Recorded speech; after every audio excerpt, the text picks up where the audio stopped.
Actually, there's a company, a subsidiary company of Pfizer. It's called ZOETIS, ZOTIS. Do you know they've already mRNA injected 100 million wildlife in America?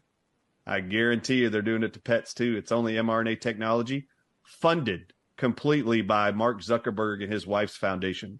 They've been doing it all over the country for the whole last year and a half. ZOETIS is its name. It's a subsidiary of Pfizer. This is some real sugar, honey, iced tea.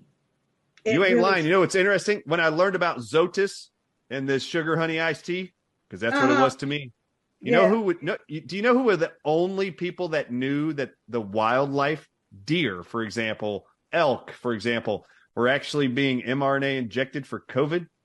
It was all the hunters. Hunters, it was being published in hunters magazines. I'm not a hunter, but hunters were aware the whole time that this was actually being done and it was being published inside their literature. I had no idea.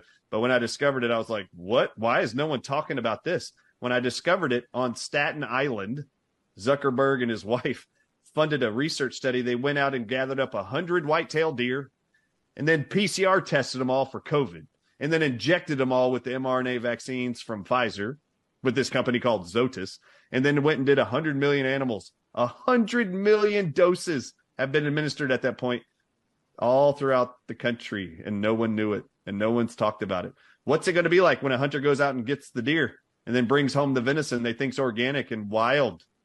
Wow. It's pretty disgusting, but I would be worried about that. They're going to put that in their body when they eat it. They're already injecting mRNA technology into vegetables, tomatoes, avocados, lettuce, Gavi. Bill Gates' foundation is already doing that. And in China, they're already mRNA injecting cattle for our beef supply. This is